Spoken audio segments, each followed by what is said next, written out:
चलिए बच्चों, देखिए कक्षा 10 मैथ्स एक्सरसाइज 7D जो है आपकी आगे 7C जो तो एक्सरसाइज वो आपकी समाप्त हो चुकी है। ठीक है, और वीडियो को शुरू करने से पहले ये मैं बता दूं कि जितनी भी एक्सरसाइज हो गई हैं उनको करते रहिए कि क्वेश्चन लगाइए और ग्रुप पर सेंड कीजिए। बाकी जो क्वेश्चन है वो आपके होते रहेंगे, एक्सरसाइज करा हो जाएंगी, सभी सब बता दिया जाएगा। लेकिन अगर होमवर्क नहीं करोगे तो फिर समस्या हो जाएगी। तो जितना भी होमवर्क बताया जाता है वो आप होमवर्क कीजिए, समझे, और उसको ग्रुप पर सेंड करें।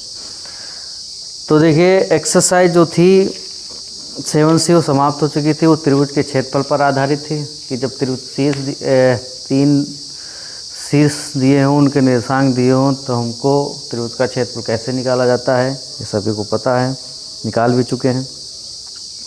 ठीक है, देखिए वीडियो को अधिक से अधिक लाइक किया करें भाई, शेयर करें, सब्सक्राइब करें, बेल आइकन दबाना ना भूलें।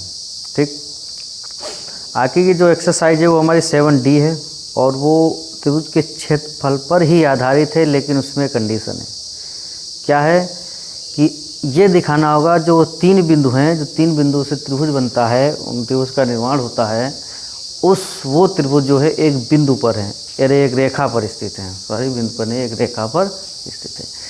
उनको हम संरेख या समरेख कहते हैं। क्या कहते हैं?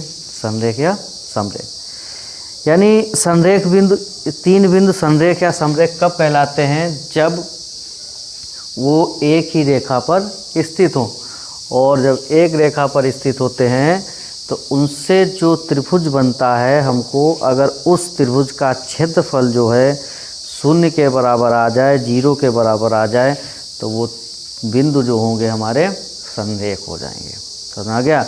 यानी त्रिभुज का जो क्षेत्रफल है वो सभी को निकालना आता है, सभी को पता भी है। अगर वो 0 के बराबर है तब वो बिंदु क्या हो जाएंगे हमारे? संरेख हो जाएंगे। समझे? यानी त्रिभुज का अगर क्षेत्रफल, त्रिभुज का क्षेत्रफल बराबर होता है 1/2 x1 y2 y3 plus x2 y3 minus y1 plus x3 y1 minus y2। समझा गया? तो ये त्रिभुज का जो क्षेत्रफल है अगर 0 के बराबर आ जाए, किसके बराबर आ जाए? 0 के बराबर हो जाए, तब ये बिंदु जो होंगे 3 बिंदु हमारे संरेख हो जाएंगे। तो अगर हम यहाँ पे 0 रख दें तो कैसे हो सकता है? यहाँ पे 1/2 देखिए, x1 y2 minus y3 plus x2 y3 minus y1 plus x3 y1 minus y2। समझा गया?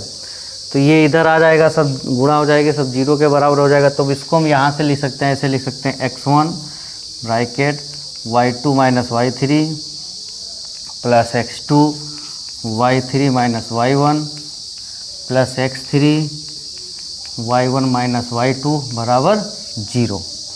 बराबर क्या हो जाएगा? 0। यही जो होता है संरेख होने का प्रतिबंध होता है।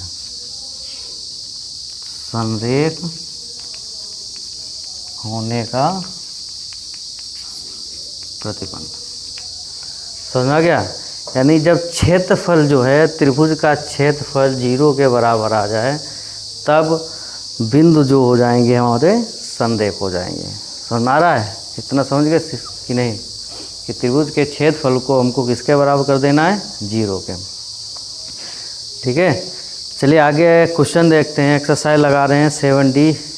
उसका पहला क्वेश्चन है कि सिद्ध कीजिए कि बिंदु जो 3 दिए हैं वो संरेख हैं। यानी जो बिंदु दिए हैं वो संरेख हैं। समझा गया? तो संरेख के लिए हमने क्या बताया है कि अगर त्रिभुज का क्षेत्रफल जो है 0 के बराबर होना चाहिए। किसके बराबर होना चाहिए? 0 के, 0 के। तब वो बिंदु क्या हो जाएंगे हमारे? संरेख हो जाएंगे। चलिए लगाते हैं उसको। ऐसे फार्मूला लिखा रहने दीजिए। ये जो लिखाया गया है इसको नोट कर लें सभी बच्चे। फेयर करते जाइए भाई, सभी बच्चे जो हैं इसको फेयर करते जाइए जितना भी बताया जाता है।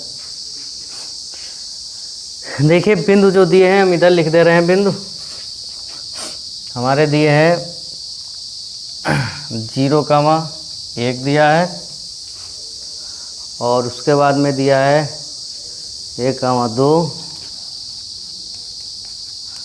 और तीसरा जो बिंदु है वो हमारा दिया है -2, -1, -2, -1। तो ये बताना है कि ये जो तीनों बिंदु हैं तो क्या ये बिंदु संरेख हैं कि नहीं। तो अगर इन 3 बिंदुओं से निर्मित एक त्रिभुज का जो क्षेत्रफल है अगर 0 के बराबर आ जाए, किसके बराबर आ जाए, 0 के, तो ये बिंदु जो हो जाएंगे हमारे संरेख हो जाएंगे। समझा गया। अब 0 के बराबर कैसे लाओगे, फार्मूला में रखिए। ये तो सबको पता है, x1 हो गया, ये y1 हो गया, x2 हो गया, ये y2 हो गया, x3 हो गया, ये y3 हो गया।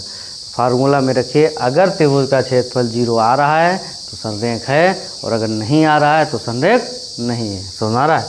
तो चलिए बराबर 1/2 ब्रैकेट x1 है हमारा 0, ब्रैकेट y2 है 2 माइनस y3 माइनस हो जाएगा +1 प्लस x2 है हमारा 1 ब्रैकेट y3 है -1 माइनस y1 है हमारा 1 प्लस x3 है हमारा -2, यहाँ पे ब्रैकेट लगा लेंगे, माइनस संख्या हमेशा ब्रैकेट में रखा करो। y1 है हमारा 1 माइनस y2 है हमारा 2। ठीक, इतना रख लिया। चलिए आगे देखिए, 1/2 इसको आगे हल करते हैं। देखो ये 2 3 को हम जोड़ेंगे तो 2 और 1 को जोड़ेंगे 3 होगा, और 0 से किसी भी संख्या की गुणा करो 0 आता है। तो ये वाला पद हटा ही दो बिल्कुल। यहाँ से देखिए माइनस का ऐड करें कितना हो जाएगा, -2, और ये हो जाएगा हमारा +-2 गुणा -1। ठीक, तो 1/2 ब्रैकेट ये हो जाएगा हमारा -2 और माइनस गुणा प्लस हो जाएगी +2, तो ये कट जाएगा, कितना आ जाएगा हमारा 0 आ जाएगा। और 0 से अगर 1/2 की हम गुणा करें तो कितना आ जा रहा है, 0 आ रहा है, 0 आ रहा है। समझा गया। तो देखिए त्रिभुज का जो क्षेत्रफल है वो किसके बराबर आ गया, 0 के बराबर आ गया। तो ये बिंदु जो है हमारे संरेख हो जाएंगे। तो यहाँ पे लिख सकते हो कि 3 बिंदुओं से निर्मित त्रिभुज का क्षेत्रफल 0 प्राप्त हुआ है, अतः ये तीनों बिंदु संरेख होंगे। समझा गया। बस यही क्वेश्चन है।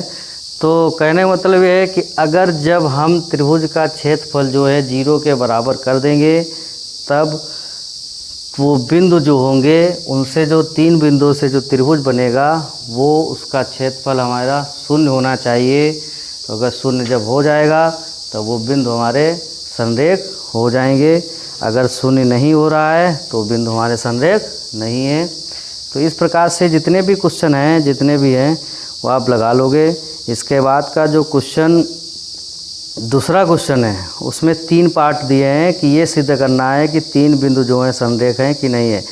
तो सभी बच्चे अपनी बुक में देखिए और दूसरे के जो 3 पार्ट हैं क्वेश्चन नंबर 2 के, वो सभी क्वेश्चन लगा के ग्रुप पर सेंड करें। Thank you.